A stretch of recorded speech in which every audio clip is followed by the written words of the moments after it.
There's a chamber in your bathroom that holds about 1.5 gallons of standing water, and odds are you have never once looked inside it. It sits maybe 2 feet from where you brush your teeth. It refills itself dozens of times a week. And the water inside it is the exact same water that rushes down and cleans your bowl every single time you flush. Let that sink in for a second. The reservoir feeding your cleanest daily ritual might be the filthiest square foot in your entire home, and it's hiding in plain sight behind a lid you've never lifted. I'm Mason, and here at Mason Pure Cleaning we spend a lot of time on the parts of the house nobody thinks about until they turn into a problem. That toilet tank is at the top of the list. You scrub the bowl, you wipe the seat, you buy the fancy rim cleaners. And the whole time, the source of the water is quietly growing a colony of things you'd rather not name. Tonight I'm going to walk you through a 2-minute fix using one cheap brown bottle that most folks already own, and by tomorrow morning, you're going to see a difference that honestly surprises people every time. If cleaning tricks that actually work are your kind of thing, do me a quick favor and tap that subscribe button before we get rolling, because this channel is built entirely around the small, low-cost fixes that save you real money. A like helps this reach other people fighting the same grimy tank, and I read every comment down below, so if you've got a toilet horror story, I want to hear it later. Alright, let's lift that lid. Go ahead and take the top off your tank. Not the seat, not the bowl lid, but that heavy porcelain slab across the back. Set it down flat on a folded towel on the floor, because that piece is heavier than it looks, and it will crack your tile or chip your bathtub if it slips out of your hands. I've seen more than one cracked lid turn a free cleaning project into a $50 replacement hunt on eBay. Now look inside. If it's been more than a few months, or if the honest answer is never, here's the tour. Run your eyes along the inside walls near the waterline. You're probably looking at a slick, filmy coating. Depending on how long it's been building, it could be pinkish, it could be a dull gray, or it could be a nearly black sludge. That film is a biofilm, which is just a fancy word for a living mat of bacteria that anchors itself to the porcelain and multiplies. The pink tint comes from a common airborne bacterium called Serratia marcescens. It's the same organism responsible for that rosy ring some people scrub out of the bowl over and over, never realizing it's being reseeded from the tank above. Lift your gaze a little higher, above where the water sits. Those dark streaks and speckles climbing the walls are mildew and mold. Think about the conditions in there. It's pitch dark, it never dries out, nobody ever wipes it, the temperature stays mild. If you were designing the perfect greenhouse for mold spores, you'd build a toilet tank. Drop your eyes down to the bottom now. That flat rubber disc sitting over the big hole in the middle is your flapper, the part that lifts when you press the handle and lets the water dump into the bowl. On a neglected tank, it's usually wearing a coat of gray-green slime. Same story for the tall column on the left, your fill valve, which controls how the tank refills. Mineral scale and that same biofilm creep over these moving parts, and this is where a hygiene problem quietly becomes a mechanical one. A flapper wrapped in gunk can't press flat against its seat, so water sneaks past it into the bowl a little at a time. That's the culprit behind a toilet that hisses and refills itself every few minutes even though nobody touched it. Here's the connection almost nobody makes. Every bit of that slime, mold, and mineral grit is soaking in the water that feeds your flush. When you push the handle, that water travels through a ring of tiny angled holes tucked under the rim of your bowl. Plumbers call them rim jets, and they're what create that swirling motion when things are working right. As the gunk drifts down from the tank, it slowly plugs those little holes. Plugged jets mean a weak, sad flush instead of a strong spiral. So a dirty tank isn't only gross, it's actively making your toilet work worse, one flush at a time. And if you're on well water, brace yourself, because everything I just described runs on fast forward for you. Well water carries far more dissolved iron, minerals, and sediment than treated city water, and those minerals feed bacterial growth like fertilizer. I've opened well-fed tanks after barely 6 months that looked like a science experiment gone wrong, rusty orange smeared over black slime. So if a private well feeds your house, lean in close, because this simple routine is going to do more for you than for just about anyone. Your $2 supply list. The beautiful part of this whole thing is how little it asks of you. No respirator, no rubber gloves rated for chemicals, no trip to a specialty store. You need exactly 3 things, and you probably have 2 of them already. The star of the show is a bottle of 3% hydrogen peroxide. That's the ordinary brown bottle from the pharmacy aisle, the one that runs about $1 and lives in half the medicine cabinets in the country. 3% is the key number. That's the standard household strength, and it's all you want here. There are stronger industrial concentrations sold for other purposes, and those are a hard pass for this job. They're harsher, they demand real safety gear, and they offer you nothing extra for cleaning a tank. Grab the plain, cheap 3% brown bottle and you're set. Next, a scrub brush you're willing to dedicate to this tank and nothing else. I keep one hung on a hook just for tank duty, so I'm never dragging bowl bacteria up into the reservoir or the other way around. A long-handled brush works, an old dish brush works, whatever lets you reach the walls without dunking your whole arm. Last thing, that old towel we already talked about for the lid. That's the entire list. Peroxide, a brush, a towel. Before you pour a single drop, take 10 seconds to note two things. First, find your fill line. Most tanks have a small mark molded into the inside wall, or you can use the top of the overflow tube, that open vertical pipe in the middle, as your reference. The water should be resting right at or a hair below that line. If it's sitting way high or noticeably low, tuck that observation away, because we'll circle back to it when we talk about weak flushes. Second, just glance at the overall condition, so you'll have a before in your head. You don't need to shut off the water supply for any of this. You don't need to bail out the tank or empty it. We work with the water that's already sitting there, which is part of why this takes 2 minutes instead of an afternoon, the overnight method. Here's the move, and you'll want to do it as the last thing before bed. Pour 1 to 2 cups of the 3% peroxide straight into the tank. Into the tank, mind you, not the bowl. Lift the lid, pour it in, set the lid back. I usually go with a full 2 cups, which is roughly half of that standard 16-ounce bottle. Pour it slow and steady so you're not splashing it everywhere, and try to trickle some of it down along the walls where you can see the heaviest film clinging. Getting the peroxide in direct contact with the biofilm is where the magic lives. Now the one rule that matters most. Do not flush until morning. You want that peroxide to sit undisturbed for a solid 6 to 8 hours, which is exactly why bedtime is the sweet spot. A guest bath or a hall bathroom usually goes untouched overnight anyway, so it's the easiest window to leave a toilet alone. If you flush too early, you dump out the peroxide before it's finished the job and you've wasted the whole point. Let me tell you what's happening in the dark while you sleep, because the science is actually simple and kind of satisfying. Hydrogen peroxide is an oxidizer. That means it's hungry to react with organic material, and bacteria, mold, and biofilm are all organic material. When the peroxide meets that slime, it starts pulling it apart at the molecular level.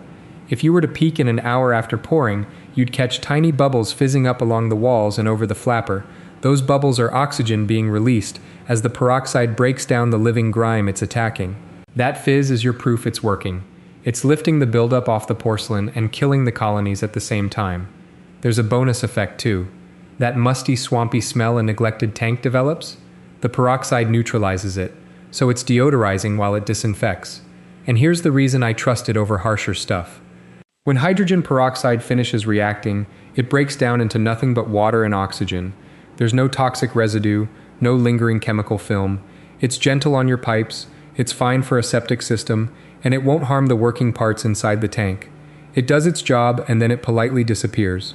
While that's soaking overnight, this is a good moment to hit the like button if this is proving useful. And if you know somebody who's been complaining about a weak flushing toilet, forward this their way. There's a decent chance their whole problem is sitting in a tank they've never opened. The morning payoff. Come back to the toilet after your 6 to 8 hours and lift that lid one more time. This is the part people get a little giddy about, especially the first time. The water is going to look cloudy, maybe tinged brown or gray. Don't be alarmed by that. That murk is all the grime, loosened biofilm, and mineral dust that the peroxide pried off the walls and suspended in the water overnight. Cloudy water is a good sign. It means the stuff that was stuck to your porcelain is now floating instead. Glance at the walls themselves. Where there was slick film before, you'll likely see cleaner porcelain showing through already, without a single scrub. Now grab your dedicated tank brush and give the inside walls a light once over. And I mean light. Don't go at it like you're sanding a deck. The peroxide already did the demolition while you slept, so you're just sweeping away the loosened debris. Concentrate on the waterline, since that's where buildup piles up thickest, and work the brush gently around the fill valve and the base of the overflow tube. If you hit patches of hard, crusty scale that won't budge, leave them be for now. Don't gouge at it. That's mineral deposit, and it typically needs 2 or 3 monthly rounds to fully surrender, especially in a tank that's gone years without attention. Forcing it risks scratching the porcelain, and scratches just give future gunk a better foothold. Once you've done your gentle sweep, flush. Watch the cloudy water drain away and clean water rush in to replace it. Right there, you'll notice the refilled tank looks clearer than it did before you started. If the buildup was heavy and you're not thrilled with round 1, simply repeat the pour that same night. 2 nights back to back handles the roughest tanks I've come across, short of true hard water mineral staining, which is a separate battle we'll get to. The weak flush secret under your rim. Here's where you get a payoff that goes beyond looks.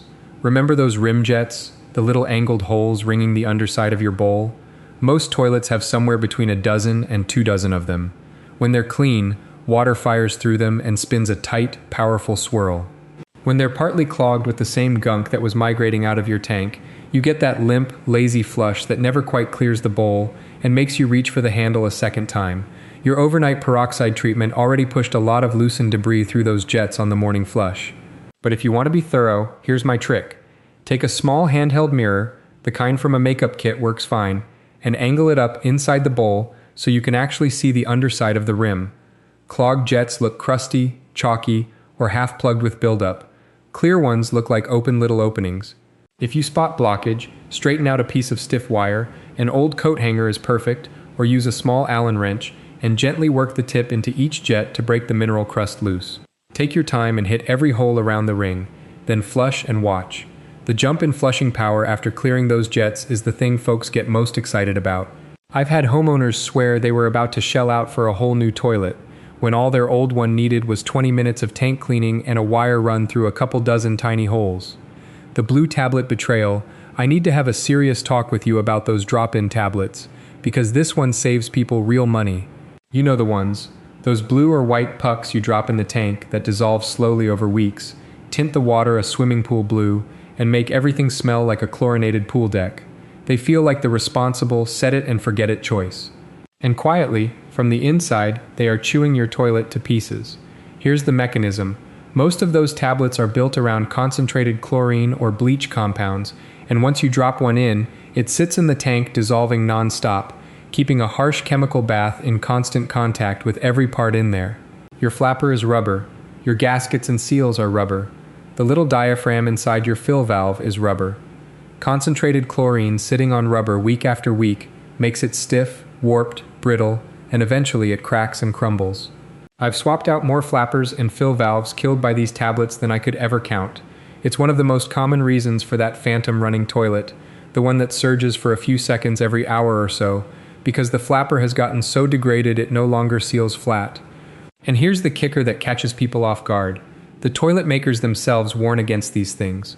Kohler, American Standard, Toto, the big names all put language in their documentation cautioning against chlorine-based in-tank additives, and using them can actually void your warranty.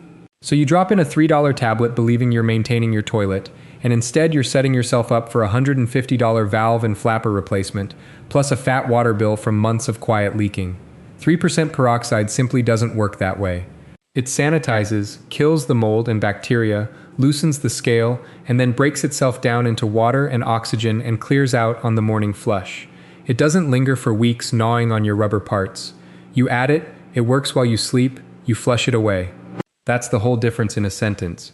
It does the job without the collateral damage. If you've been running tablets and you're worried the harm is done, pull that puck out and toss it before bed, run the peroxide, and while you're in there, pinch your flapper.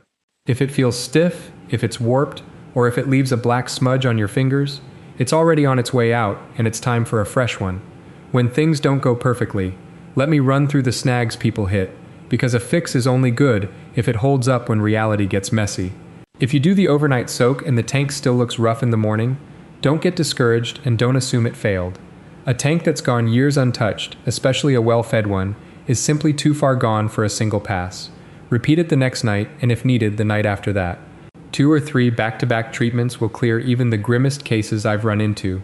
If you pour the peroxide in and barely see any fizzing, your bottle may be past its prime.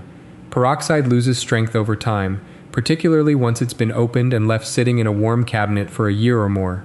Fresh peroxide from a sealed bottle reacts best. Quick way to test it.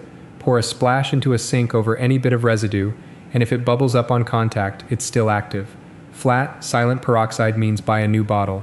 If you're fighting stubborn orange or rust-colored staining, that's dissolved iron, and it's the well water special. Peroxide handles the living, biological side of the mess, but iron stains want a product made specifically for rust and iron removal. When you shop for one, read the label and make sure it's marked safe for rubber and plastic tank components, so you don't trade a stain problem for a cracked flapper. If you've cleaned the tank, cleared the jets, and the flush is still weak, look back at that fill line we noted earlier. If the water is sitting more than an inch below the mark, the tank isn't storing enough water to power a full flush.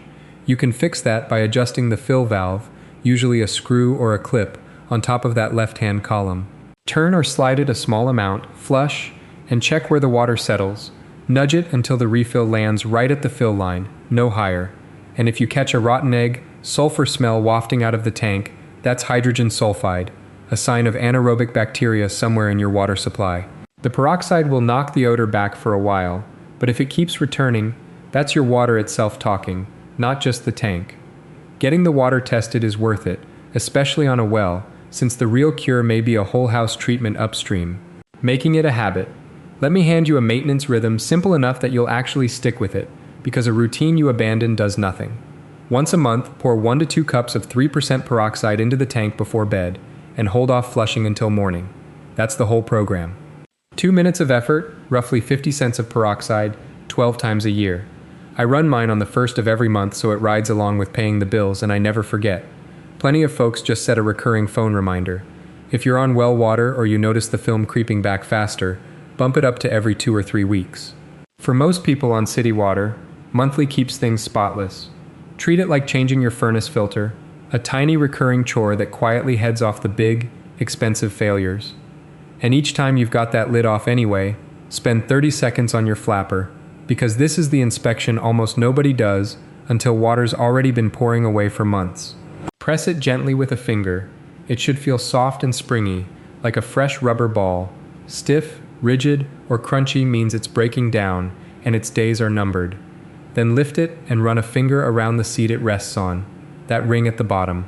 It should feel smooth. If you feel grit or scale on that ring, the flapper can't seal even if it's otherwise fine, and a little scrub with your brush and some peroxide cleans that seat right up. Here's the real pro touch. With the flapper lifted, check its underside. Warping, pitting, or black residue on your fingers means swap it now rather than waiting for the leak. A flapper is one of the cheapest parts in all of plumbing, usually $5 to $8, and one of the easiest swaps you'll ever do. Unhook the old one from the little ears on the overflow tube, hook the new one on, clip the chain to the flush lever with about a ½ inch of slack, and you're done in under 2 minutes. Building that quick flapper check into your monthly peroxide routine means you'll catch a failing seal before it silently wastes thousands of gallons over a year. That half-minute glance pays for itself many times over. So here's where we land. The tank behind you feeds every flush, and keeping it clean is cheaper, easier, and gentler on your plumbing than almost anything you're doing to the bowl. One brown bottle, one quiet overnight, and a habit you can run on autopilot. Lift that lid before bed, pour your peroxide, and let it work while you sleep. Come morning, you'll be a little amazed you went this long without knowing. If this opened your eyes to what's been hiding back there, the subscribe button keeps these fixes coming, and I'll have more of these overlooked home savers waiting for you around here. Go take care of that tank.